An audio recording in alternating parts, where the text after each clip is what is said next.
الحمد لله نحمده ونستعينه ونستغفره ونؤمن به ونتوكل عليه ونعوذ بالله من شرور أنفسنا ومن سيئات أعمالنا من يهده الله فلا مضل له ومن يضلل فلا هادي له ونشهد أن لا إله إلا الله وحده لا شريك له ونشهد أن سيدنا ومولانا محمدا عبده ورسوله صلى الله تعالى عليه وسلم. أعوذ بالله من الشيطان الرجيم. بسم الله الرحمن الرحيم. يا أيها الذين آمنوا اتقوا الله حق تقاته ولا تموتن إلا وأنتم مسلمون. صدق الله مولانا العظيم. برادران اسلام، دینی اور ایمانی بھائیوں، بزرگوں، نوجوانوں، عزیز بچوں، اور جہاں تک میری آواز جا رہی ہے پردہ نشین ماں اور بہنوں، اللہ تبارک و تعالیٰ نے ہمیں اور آپ کو ایمان والا بنایا ہے. ایمان والا، ایمان ایک بڑی قیمتی دولت ہے، بہت قیمتی دولت ہے. اگر ایک ادنا سا ایمان والا اس دنیا میں باقی رہے گا تو اللہ تبارک و تعالیٰ اس سارے نظام، کائنات کا جو نظام ہے وہ اسی طرح چلاتا رہے گا. صبح ہوتی ہے، شام ہوتی ہے، پھر رات ہو جاتی ہے، پھر صبح ہوتی ہے، سورج اسی طرح چلتا رہے گا، چاند اپنے وقت پر کام کرتا رہے گا. اگر ایک ایمان والا اس دنیا میں باقی ہے اور اللہ کا نام لے رہا ہے تو یہ کائنات کا نظام اللہ اسی طرح چلاتا رہے گا جس طرح آپ چلا رہے ہیں. گویا کہ اس کائنات کے وجود میں رہنے کا جو سبب ہے وہ ایک ایمان والا ہے. ایمان کی اتنی قیمت ہے، اتنی بڑی قیمت ہے، اتنا بڑا مقام ہے اس ایمان کا جو اللہ نے ہمیں عطا کیا ہے. لیکن ہم اور آپ یہ سمجھیں کہ کیا ایمان کی حقیقت، اہمیت ہمارے دل میں کتنی ہے. ایک چیز ہے ایمان جسے اللہ تبارک و تعالیٰ نے صحابہ کو دیا، صحابہ کو جو رسول اللہ کے ساتھی تھے. صحابی رسول اللہ کے ساتھی کو کہتے ہیں. تو جو صحابہ کو ایمان دیا تھا اللہ نے، اس ایمان کی مضبوطی اور ہمارے ایمان کی مضبوطی اگر ہم موازنہ کریں تو زمین و آسمان کا فرق ہے.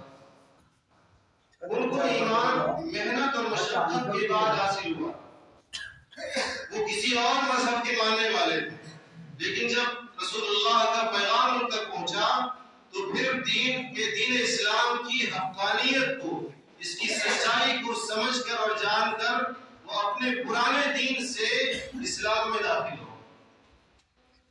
اور جب داخل ہو گئے تو اتنی آسانی سے ایمان میں نہیں آئے. جب اپنے پرانے مذہب کو چھوڑ کر دین اسلام میں داخل ہوئے تو ان کو مسائل بھی جھیلنے پڑے، پریشانیاں بھی جھیلنی پڑے، تکالیف جھیلنے پڑے. اپنے خاندان سے الگ ہونا پڑا، بستیوں سے الگ ہونا پڑا، ملک سے بھی بدر ہونا پڑا. ملک کو بھی چھوڑا اور چھوڑنے کے بعد رسول اللہ کی خدمت میں آئے تو وہاں بھی پریشانی. ایک وقت کا کھانا مل رہا ہے تو دوسرے وقت کا نہیں، جسم پہ پورے طور پر لباس بھی نہیں. ایسے حالت میں صحابہ ایمان میں داخل ہوئے اور ایمان لانے کے بعد مسائل کو جھیلا ہے. اور جب جھیلا ہے تو اللہ نے فتوحات کے دروازے کھولے. اور ہم تو ایک مسلمان کے گھر میں پیدا ہوئے، ہمارا نام اسلامی رکھ لیا، عبد الرحمن، عبداللہ، عبد الہادی، اس طرح کے نام ہمارے رکھ دیے گئے کیونکہ ہم ایمان والے کے گھر میں پیدا ہوئے. ہمیں ایمان مشقت کے ساتھ حاصل نہیں کرنا پڑا، مشقت کے ساتھ حاصل نہیں کرنا پڑا، ہمیں آسانی سے مل گیا. ہم ایمان والے کے گھر میں پیدا ہوئے، مسلمان رہے، ایمان والا نام ہمارا رکھا گیا، ہم مسلمان ہیں. لیکن ہماری یہ اہمیت، چاہے ہم مشقت کے ساتھ ایمان لائے یا ایمان والے کے گھر میں پیدا ہوئے، اس سے کوئی حرج نہیں ہے.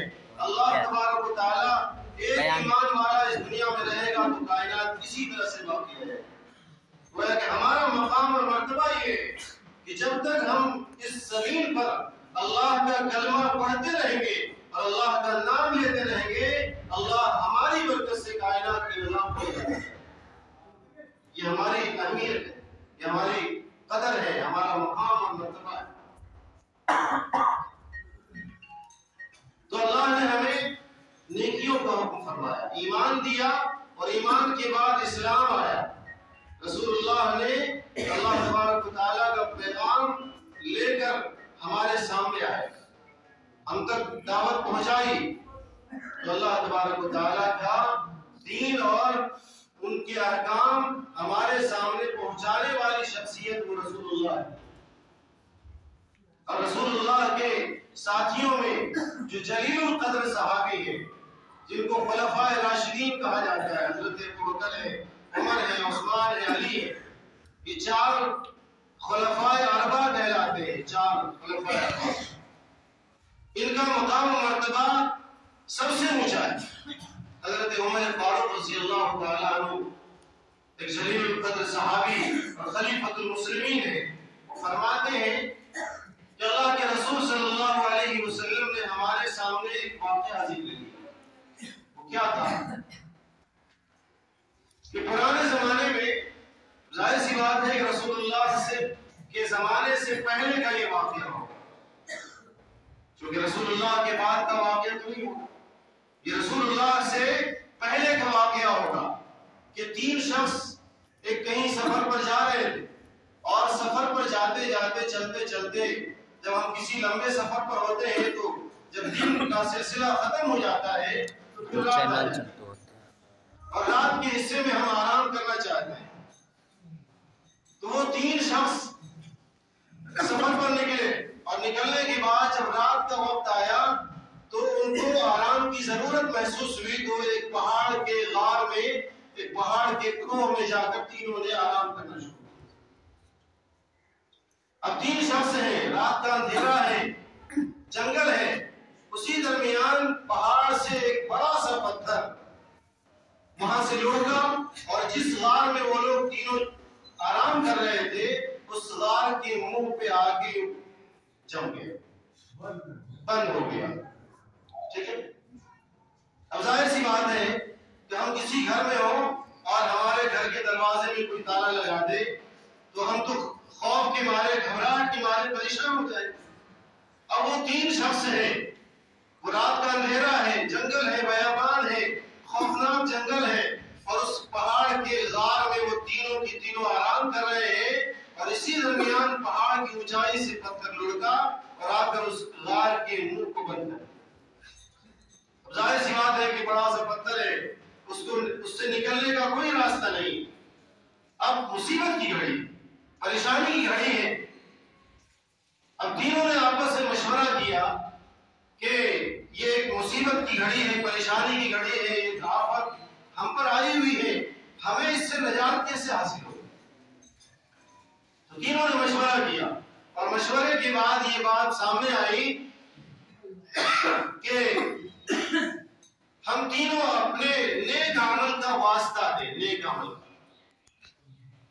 پہلے نے کہا کہ اس نے اپنے نیک عمل کا واسطہ دیا۔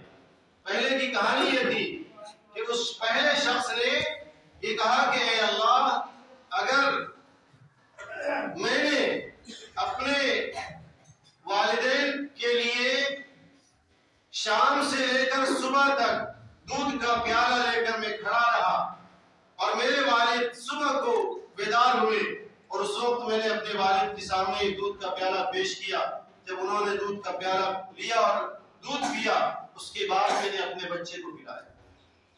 کہانی یہ ہے کہ جو پہلا شخص تھا اس کے کچھ جانور تھے، وہ شخص اس جانور کا چارہ، گھاس پھوس تلاش کرنے کے لیے جنگل میں نکلا، اور نکلنے کے بعد جنگل میں جا کر گھاس واس کاٹ کے لایا، جسے ہم لوگ اپنے گائے بھینس کے لیے گھاس کاٹ کے لاتے ہیں، کٹی کاٹ کے اس کو کھلاتے ہیں۔ تو وہ شخص جو ہے گھاس لینے کے لیے نکلا، اور نکلا تو دور چلا گیا، اور جب واپس آیا تو رات کا اندھیرا ہو گیا، اور کاٹ کر اپنے جانور کو کھلایا، پھر اس سے دودھ دوہا، اور دودھ نکالنے کے بعد جب دیکھا کہ ہم لے جا کر اپنے والد کو دیں، جو پلایا جائے، تو تو اسے یہ پتا چلا کہ والدین سو گئے، ان کے والدین ماں باپ وہ نیند میں ہیں۔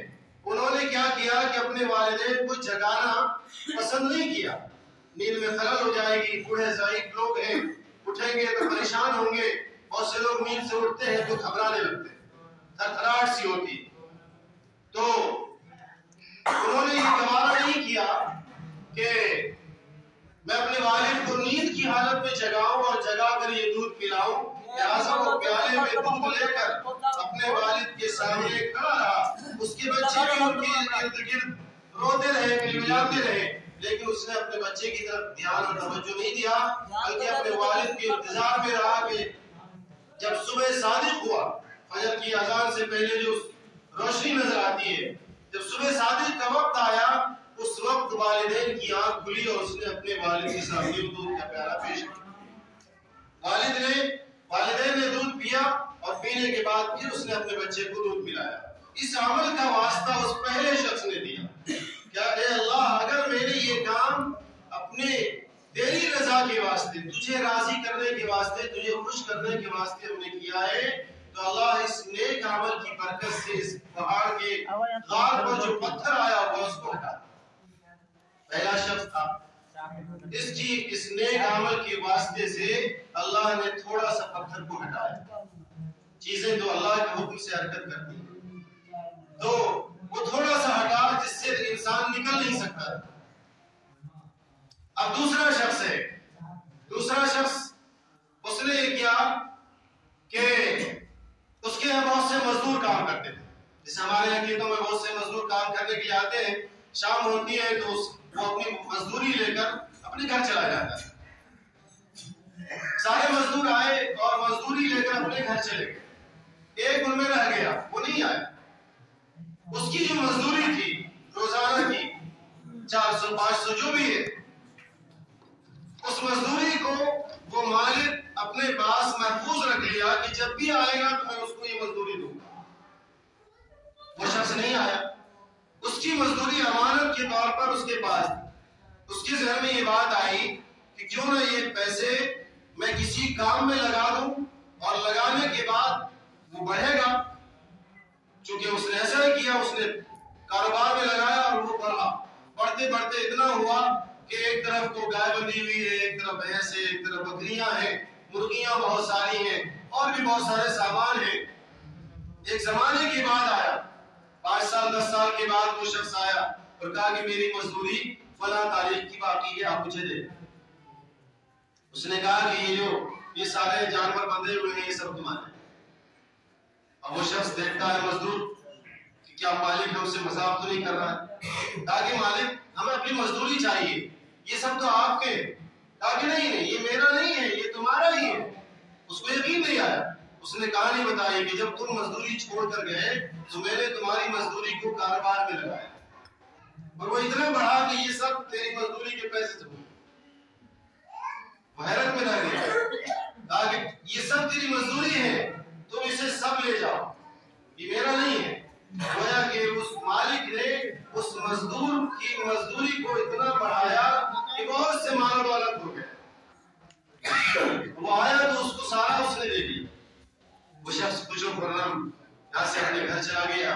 یہ دوسرا شخص تھا، اس نے اللہ سے دعا کی کہ اللہ اگر میں نے یہ کام امانت کے طور پر اس کی مزدوری رکھی اور مزدوری کو ہم نے امانت کے طور پر بڑھایا، اور جب اتنا بڑھا وہ شخص آیا تو میں نے اس کو اس کی مزدوری کا سارا مال اس کو عطا کیا۔ اللہ اگر میں نے یہ کام تیری رضا کے لیے کیا ہے تو اے اللہ اس پہاڑ کے منہ سے اس پتھر کو ہٹا دے۔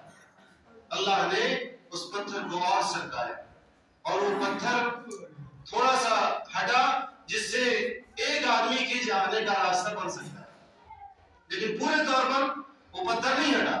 اب تیسرا شخص ہے، تیسرا شخص اس کی کہانی یہ ہے کہ وہ شخص اپنی چچا زاد بہن پر فدا اور اس نے اس سے بے پناہ محبت تھی، تو اس نے یہ کہا کہ اس بہن کو، چچا زاد بہن کے ساتھ ایک پریشانی آئی، قحط آ گیا، بھوک مری آ گئی، گھر میں کھانے پینے کے لیے کوئی چیز نہیں تھا، تو اس نے سونے کے کچھ سکے اس کو دیے کہ تم اپنا گھر چلاؤ.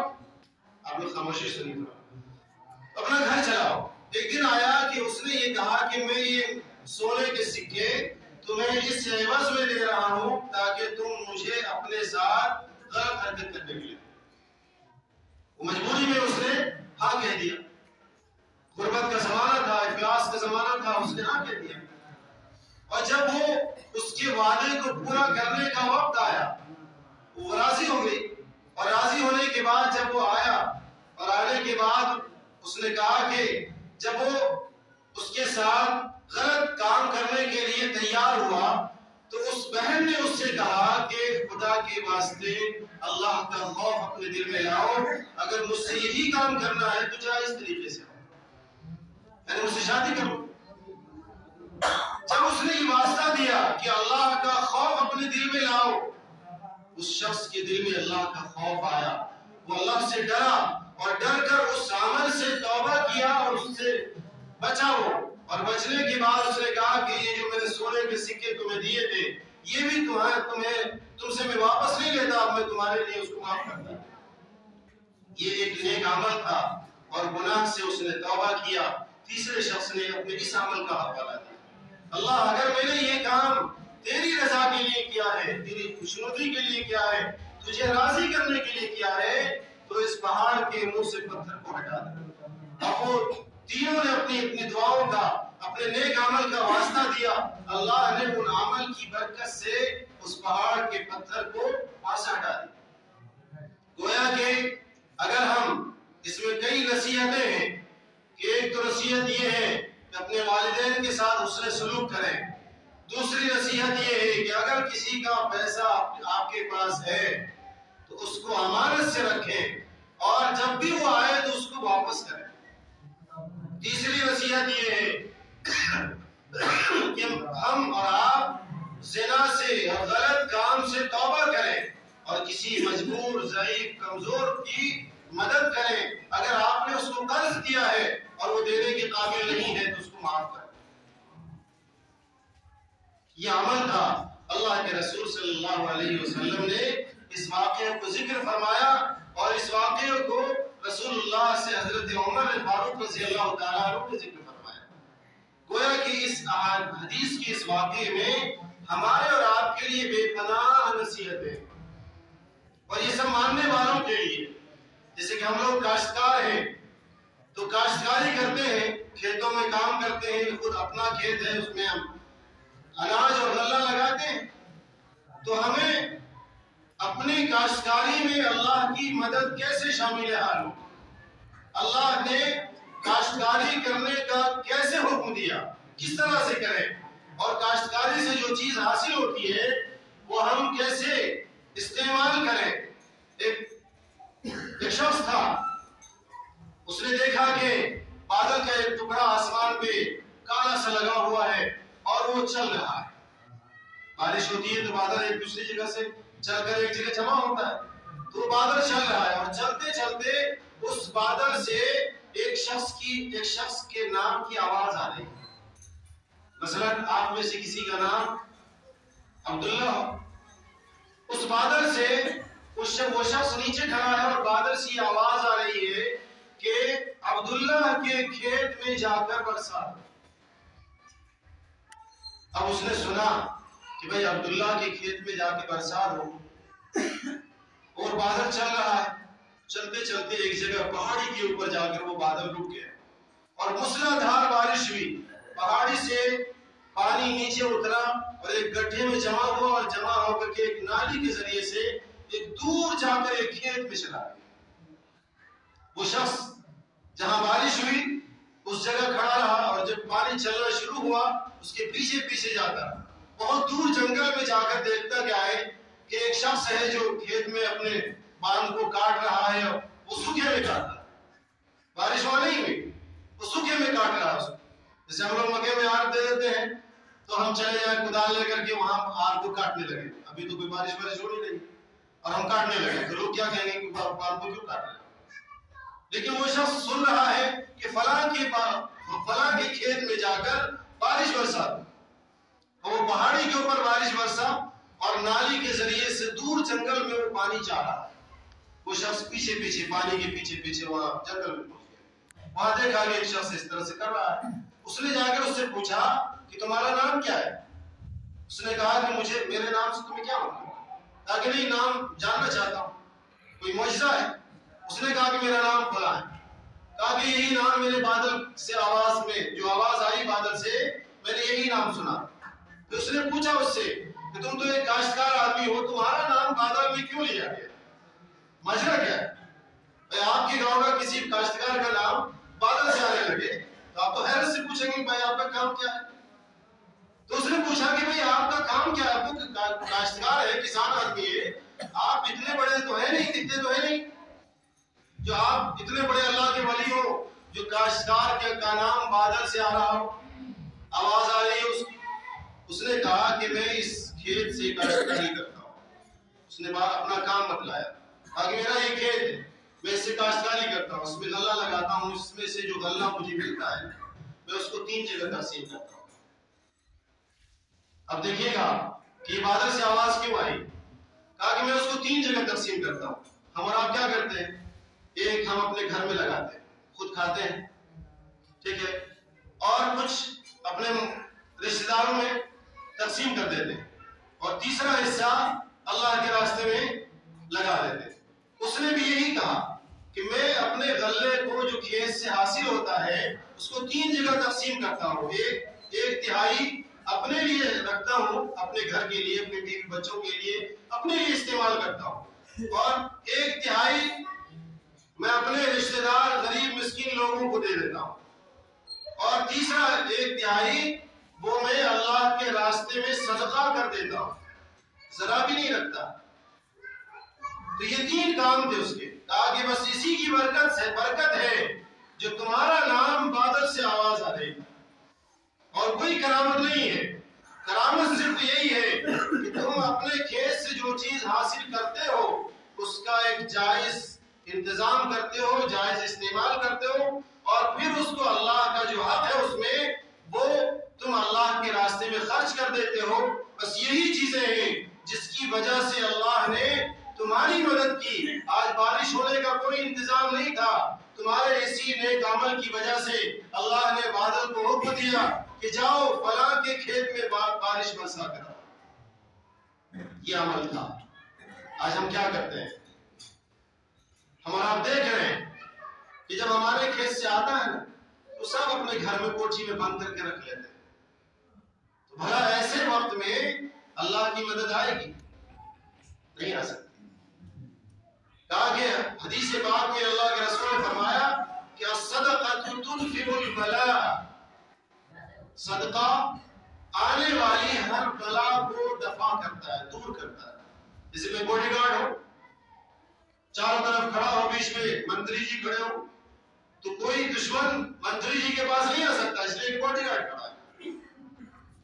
تو یہ نیک عمل، یہ جو صدقہ ہے، یہ اللہ ہمارا اور آپ کا باڈی گارڈ بناتا ہے. وہ ہماری حفاظت کرتا ہے آسمانی بلاؤں سے بھی اور زمینی بلاؤں سے بھی. ہر حاسدین کے حسد سے پہنچنے والی تکلیف سے بھی، ہر قسم کی بلا اور مصیبت سے اللہ ہمیں اور آپ کو بچاتا ہے. یہ چیزیں ہیں اللہ کے راستے میں اپنا مال خرچ کرنے کا. آج ہمارا مزاج کچھ الگ سا ہو گیا ہے. اگر ہمیں اللہ کی مدد حاصل کرنی ہے، جس طرح سے اس کے لیے بادل سے آواز آئی اور اللہ نے بغیر کسی انتظام کے اس کے کھیت کے لیے پانی پہنچایا. جیسے اس سے پہلے ہم نے دھان لگایا تھا، بارش ہی نہیں ہو رہی، سب پریشان، بارش ہی نہیں. سرکار بھی پریشان اور انسان بھی پریشان. کھیت میں پانی مشین کے ذریعے سے پہنچایا جا رہا ہے، اور بہت سی جگہوں پر مشین نے پانی دینا ہی چھوڑ دیا. پانی کا لیئر ہی زمین سے نیچے، سطح سے نیچے اتر گیا. یہ سب اللہ کے حکم سے ہوتا ہے. اگر اللہ تبارک و تعالی زمین کو یہ حکم کر دے کہ تمہیں پانی زمین سے اوپر نہیں لے جانا ہے بلکہ نیچے کی طرف چلا جانا ہے، تو دنیا کی کوئی طاقت نہیں ہے کہ اس کو اوپر لے جائے. یہ پانی اللہ کی نعمت ہے. تو ہم پچھلے دنوں بہت پریشان ہوئے کھیت میں روپا روپنے کے لیے، دھان لگانے کے لیے کتنے پریشان. یہ پریشانی کیوں آئی؟ ہم صدقہ نہیں کرتے. اگر ہم صدقہ کریں گے تو اس صدقے کی برکت سے اللہ رب العزت پانی کا انتظام کرے گا اور غیب سے انتظام کرے گا، جس کی وجہ سے ہماری ساری پریشانیاں ختم ہو جائیں. تو انشاءاللہ کریں گے. میرا آپ کے سامنے چند باتیں عرض کرنے کا مقصد یہ ہے کہ میں آپ کے یہاں کٹیہار میں ایک لڑکیوں کا مدرسہ ہے جس میں 150 بچیاں پڑھتی ہیں، غریب مسکین بچیاں ہیں، اور ان کے لیے کھانے پینے کا انتظام. آپ میں سے بہت سے لوگ ہیں، آپ یہاں سے کوئی بھی خالی ہاتھ نہ جائیں، کیونکہ جب ہماری بچیاں پڑھتی ہیں نا تو سماج بدلتا ہے، گھر بدلتا ہے. گھر میں اگر نیک بیوی آ گئی تو گھر کا نظام بڑا خوبصورت رہتا ہے. وہ سب کی عزت کرنا جانتی ہے، اللہ کی عبادت کرنا جانتی ہے. مدارس میں بچیوں کو نیک بنایا جاتا ہے، اس کو دینی تعلیم کے ذریعے سے سنوارا جاتا ہے. تو آپ حضرات، میری یہ درخواست ہے کہ اگر آپ میں سے کوئی ایسی حیثیت کا ہو کہ چاول کی بولی کا انتظام، آٹے کی بولی کا انتظام کر سکے تو وہ بھی کرے.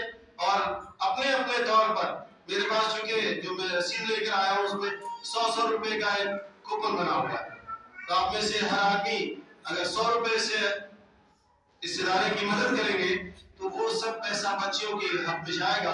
ان کے کھانے پینے کا انتظام ہوگا، کتابوں کا انتظام ہوگا، اور وہ نیک بن کر سماج میں آئیں گی تو سماج بہتر بنے گا. اور دوسری درخواست یہ ہے کہ اگر آپ اپنی بچیوں کو ہمارے یہاں بھیجنا چاہتے ہیں تو اس کے لیے بھی ہم تیار ہیں. وہاں اچھا کھانا، اچھا رہنا، اچھی تعلیم، سب چیز کا انتظام کیا جاتا ہے جو شریف گنج میں ہے. تو یہ 2 درخواست ہے آپ سے کہ نماز کے بعد یا کوئی شخص صف میں گھوم لے یا نماز پڑھ کے آپ جانے لگے تو آپ مجھ سے رسید لیتے ہوئے جائیں. لیکن درخواست یہ ہے کہ کوئی شخص اس نیک عمل میں حصہ ہر آدمی لے کر جائے، کوئی خالی ہاتھ نہ جائے. انشاءاللہ کریں گے انشاءاللہ. اللہ تعالی ہم سب کو کہنے سننے سے عمل کی توفیق نصیب